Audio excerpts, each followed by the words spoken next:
رابطے کی زبان لنک لینگویج بن چکی ہے، یعنی انٹرنیشنل زبان بن چکی ہے۔ انگریزی ہمارے ملک میں بھی رابطے کی زبان ہے، کیونکہ مختلف ریاستوں میں مختلف زبانیں بولی جاتی ہیں۔ یاد رہے، ہندی ہمارے ملک کی قومی زبان ہے، لیکن انگریزی بھی لنک لینگویج کے طور پر استعمال ہوتی ہے۔ لیکن ایک اہم اور غور طلب بات یہ بھی ہے کہ انگریزی ہی انٹرنیشنل زبان کیوں بن گئی ہے؟ چائنیز، جرمن، اردو، مراٹھی، عربی یہ کیوں نہیں بنی؟ دراصل اس کی وجوہات سیاسی و معاشی ہے۔ ہم جانتے ہیں 18ویں صدی میں انگریزوں نے دنیا کے مختلف حصوں میں نو آبادیات قائم کی۔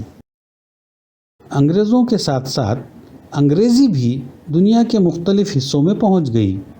ایسا دوسری زبانوں کے ساتھ نہیں ہوا۔ پھر انگریز 20ویں صدی تک عالمی معاشی طاقت بھی تھے اور حکمرانوں کی زبان کو وقار و اہمیت بھی حاصل ہو جاتی ہے۔ اس طرح دھیرے دھیرے سیاسی و معاشی وجوہات کی بنا پر انگریزی کو انٹرنیشنل زبان کی حیثیت حاصل ہوتی گئی۔ لیکن یہ بات یاد رہے کہ انگریزی ایک اہم زبان ہے، برتر زبان نہیں۔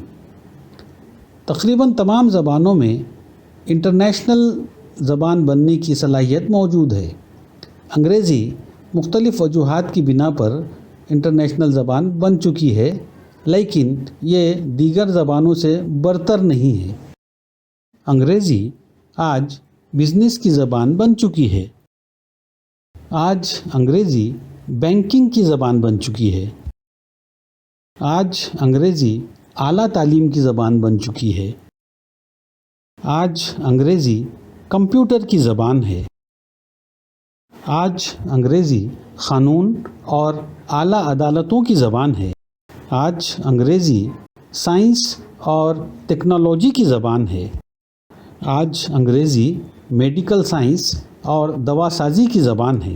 لہٰذا آج اگر آپ انگریزی نہیں جانتے تو آپ دنیا کے قدم بقدم نہیں چل سکتے، آپ پیچھے رہ جائیں گے۔ آپ کو گنوار سمجھا جا سکتا ہے، آپ کو کمتر سمجھا جا سکتا ہے، آپ کو غیر اہم سمجھ کر نظر انداز کیا جا سکتا ہے۔ نجی کمپنیوں اور سرکاری دفاتر میں آپ اعلیٰ عہدے حاصل نہیں کر سکتے۔ آپ کو چھوٹی موٹی ملازمتیں یا کاروبار کر کے ہی اپنی زندگی گزارنا ہوگی۔ کنویں کے مینڈک کی طرح آپ کی زندگی نہایت محدود ہوگی، جبکہ انگریزی وہ کھڑکی ہے جس سے آپ ساری دنیا کا وسیع منظر دیکھ سکتے ہیں، بس آپ کو پسند ہو یا نہ ہو۔ انگریزی آج ایک اہم اور ضروری زبان بن چکی ہے۔ اسے سیکھنا نہایت ضروری ہے۔ اگر انگریزی ضروری ہو چکی ہے اور اس کے بغیر ترقی اور وقار کا حاصل ہونا نہایت دشوار ہو چکا ہے، تو اب سوچنا یہ ہوگا کہ اسے سیکھا کیسے جائے۔ یہ ہے ہمارے لیکچر کا تیسرا پوائنٹ۔ اس کے لیے پہلے دیکھنا یہ ہوگا کہ انگریزی سیکھنے کا صحیح طریقہ کیا ہے۔ ہم جانتے ہیں کہ کسی بھی چیز کو سیکھنے کا ایک مخصوص طریقہ ہوتا ہے اور اسے اسی طریقے سے سیکھا جا سکتا ہے۔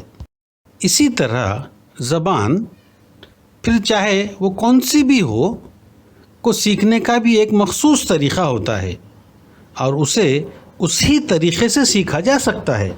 انگریزی سیکھنے میں دشواری کی ایک اہم وجہ صحیح طریقے سے پوری طرح واقف نہ ہونا بھی ہے۔ آئیے پہلے ہم دیکھتے ہیں کہ زبان کن چیزوں سے مل کر بنتی ہے، اس میں کیا کیا ہوتا ہے۔ زبان میں ہمیں سب سے پہلے الفاظ نظر آتے ہیں۔ الفاظ زبان کے اعضائے رئیسہ ہوتے ہیں۔ کسی بھی زبان میں الفاظ کی بنیادی اہمیت ہوتی ہے۔ ہر زبان میں الفاظ ہوتے ہیں، لیکن ہر زبان میں ایک ہی چیز کے لیے الگ الگ لفظ ہوتا ہے۔ جیسے کتاب کے لیے انگریزی میں لفظ ہے بک اور مراٹھی میں لفظ ہے پستک، اسی طرح دیگر زبانوں میں بھی کتاب کے لیے الگ الگ الفاظ ہوں گے۔ لہٰذا جو زبان سیکھنا ہو اس کے الفاظ معلوم ہونا ضروری ہے۔ آپ دیکھ سکتے ہیں کہ ہر زبان میں الفاظ ہیں لیکن ایک دوسرے سے مختلف، لیکن صرف الفاظ معلوم ہو جانا ہی کافی نہیں، ہمیں الفاظ کی درست ترتیب معلوم ہونا بھی ضروری ہے۔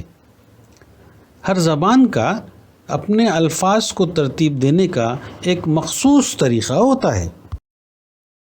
الفاظ کی درست ترتیب کے اصولوں کو ہی قواعد گرامر کہتے ہیں۔ یہ بات ذہن نشین رہے کہ ہر زبان میں الفاظ ہوتے ہیں، لیکن ہر زبان میں اپنے الفاظ کو ترتیب دینے کا طریقہ قواعد الگ الگ ہوتا ہے۔ مثال کے طور پر یہاں پر ہم انگریزی اور اردو کے 5 الفاظ لیتے ہیں۔ دونوں زبانوں میں اپنے الفاظ کو ترتیب دینے کا طریقہ دیکھیے۔ اردو میں لفظ ہے 5ویں مقام پر ہے، جبکہ انگریزی میں یہی لفظ دوسرے مقام پر آتا ہے۔ اس سے یہ بات معلوم ہوئی کہ ایک زبان کی ترتیب یا گرامر کو دوسری زبان پر لاگو نہیں کیا جا سکتا۔ جیسے اگر اردو میں الفاظ کو ترتیب دینے کا طریقہ انگریزی میں استعمال کیا جائے تو انگریزی میں جو جملہ بنے گا وہ غلط ہوگا۔ لہٰذا جو زبان بھی سیکھنا ہو اس زبان میں الفاظ کو ترتیب دینے کا طریقہ گرامر بھی معلوم ہونا چاہیے۔ الفاظ اور گرامر کے بعد تیسری جو چیز زبان میں پائی جاتی ہے وہ ہے تلفظ۔ ہر زبان کا اپنے الفاظ اور جملوں کو ادا کرنے کا مخصوص طریقہ ہوتا ہے۔ انگریزی کا معاملہ تو اور بھی دلچسپ اور عجیب ہے۔ کئی دفعہ صرف تلفظ سے واقف نہ ہونے کی وجہ سے ہی ہم انگریزوں کی تقریر یا جملے سمجھ نہیں پاتے۔ لہٰذا الفاظ اور گرامر کے ساتھ ساتھ ہمیں مطلوبہ زبان کے تلفظ کو بھی سیکھنا ہوتا ہے۔ اس طرح ہم نے دیکھا کہ ہر زبان ان 3 اجزاء سے مل کر بنتی ہے: الفاظ، گرامر اور تلفظ۔ انگریزی زبان بھی ان 3 اجزاء سے مل کر بنتی ہے، یعنی ورڈز، گرامر اور پروننسیشن۔ اب سوال یہ پیدا ہوتا ہے کہ کیا ان اجزاء کو سیکھ لینے سے انگریزی آ جائے گی؟ کیا انگریزی سیکھنے کا مطلب انگریزی الفاظ، گرامر اور تلفظ سیکھنا ہے؟ جی نہیں۔ انگریزی سیکھنا یعنی انگریزی الفاظ، گرامر اور تلفظ سیکھنا نہیں تو پھر کیا ہے؟ ہم تو ایسا ہی کرتے آئے ہیں۔ یہی تو بنیادی مسئلہ ہے۔ اسی لیے تو 20 سال انگریزی سیکھنے کے بعد بھی اعتماد اور مہارت حاصل نہیں ہوتی۔ یہی تو گڑبڑ ہے۔ دیکھیے، ہم نے ابتدا میں ہی دیکھا تھا کہ زبان وسیلہ اظہار ہے۔ یہ پیغام رسانی کے لیے استعمال ہونے والا ایک نظام ہے۔ لہٰذا زبان سیکھنا یعنی اس کا استعمال سیکھنا ہے۔ الفاظ، گرامر اور تلفظ تو صرف ذریعہ ہے، مقصد ہے زبان کا استعمال سیکھنا۔ صرف الفاظ، گرامر اور تلفظ سیکھنے کا مطلب ہے سائیکل خرید کر گھر پر کھڑی کر دینا، جبکہ زبان سیکھنا یعنی سائیکل کا استعمال سیکھنا ہوتا ہے۔ جب آپ کو سائیکل چلانا ہی نہیں ہے تو آپ وہ خریدیں ہی کیوں؟ اسی طرح آپ کو انگریزی استعمال ہی نہیں کرنا ہے تو پھر انگریزی الفاظ، گرامر اور تلفظ سیکھیں ہی کیوں؟ ہم دیکھتے ہیں کہ سائیکل خرید کر اگر اسے استعمال نہ کریں تو وہ جلد ہی زنگ آلود اور بیکار ہو جاتی ہے۔ اسی طرح الفاظ، گرامر اور تلفظ کو حاصل کر کے انہیں استعمال نہ کریں تو وہ بھی جلد ہی زنگ آلود، بیکار اور خراب ہو جاتے ہیں۔ یعنی چند دن استعمال نہ کریں تو پھر ہمارے پاس سائیکل تو ہوتی ہے پر ہم اسے استعمال نہیں کر سکتے۔ اسی طرح چند دن استعمال نہ کریں تو پھر ہمارے پاس الفاظ، گرامر اور تلفظ کی معلومات تو ہوتی ہے پر ہم نہ تو زبان بول سکتے ہیں، نہ لکھ سکتے ہیں، نہ تو پڑھ سکتے ہیں اور نہ ہی سمجھ سکتے ہیں۔ یہاں یہ بات بھی ذہن نشین رہے کہ الفاظ، گرامر اور تلفظ بھی غیر اہم نہیں ہیں، وہ تو ذریعہ ہیں جنہیں استعمال کر کے ہی مقصد حاصل کرنا ہوتا ہے۔ یعنی پہلے ہمارے پاس سائیکل تو ہو تبھی تو ہم اسے استعمال کر سکیں گے۔ جس کے پاس سائیکل ہو وہی اسے استعمال کر سکتا ہے۔ اسی طرح جس کے پاس الفاظ، گرامر اور تلفظ کی معلومات ہو وہی تو لکھ سکتا ہے، پڑھ سکتا ہے، بول سکتا ہے۔ لیکن یاد رہے الفاظ، گرامر اور تلفظ ذریعہ ہے، مقصد ہے استعمال۔ لیکن ہم اکثر صرف ذریعے پر ہی آ کر رک جاتے ہیں، ذریعے کو ہی مقصد سمجھ لیتے ہیں۔ صرف سائیکل خرید کر آپ ریس جیت نہیں سکتے، اسے چلانا پڑے گا۔ زبان سیکھنا یعنی زبان کے استعمال کی قابلیت پیدا کرنا ہے۔ انگریزی سیکھنا یعنی انگریزی استعمال کرنے کی قابلیت پیدا کرنا ہے۔ لیکن ہم زبان استعمال ہی نہیں کرتے، صرف الفاظ، گرامر، تلفظ یعنی کہ ذریعے پر ہی فوکس کرتے رہتے ہیں۔ To learn a language means to learn language using ability۔ ہم جانتے ہیں زبان 4 سطح پر استعمال ہوتی ہے: لکھنا، پڑھنا، بولنا اور سننا۔ ہمیں انگریزی اس لیے نہیں آتی کیونکہ ہم انگریزی استعمال ہی نہیں کرتے۔ ہم الفاظ یاد کرتے ہیں، گرامر سمجھتے ہیں، تلفظ رٹتے ہیں، ساری عمر گزر جاتی ہے لیکن نہ کبھی انگریزی بولتے ہیں، نہ سنتے ہیں، نہ پڑھتے ہیں اور نہ ہی لکھتے ہیں۔ ہمیں یہ سمجھ لینا چاہیے کہ زبان کوئی شو پیس نہیں ہے، استعمال کی چیز ہے اور استعمال کر کے ہی سیکھی جا سکتی ہے۔ زبان تاریخ، سماجیات، سیاسیات وغیرہ کی طرح کوئی مضمون نہیں ہے کہ صرف سن کر اور پڑھ کر آپ ان میں ماہر ہو جائیں۔ زبان تو ایک مہارت، اسکل کا نام ہے، جیسے گاڑی چلانا سیکھنا یا تیراکی سیکھنا وغیرہ۔ آپ سائیکل کے استعمال پر 10 سال بھی لیکچر سن لیں پر کبھی اسے ہاتھ نہ لگائیں تو آپ سائیکل چلانا سیکھ سکتے ہیں؟ آپ کے پاس سائیکل کے اجزاء، ہینڈل، پینڈل، چین کی معلومات تو ہوگی پر آپ اس پر سوار ہو کر اسے کبھی چلا نہیں پائیں گے۔ اسی طرح تیراکی سیکھنا ہو تو آپ کوئی کتاب پڑھ کر یا لیکچر سن کر تیراکی نہیں سیکھ سکتے۔ تیراکی سیکھنا ہو تو آپ کو خود پانی میں کودنا اور ہاتھ پیر مارنا ہوگا۔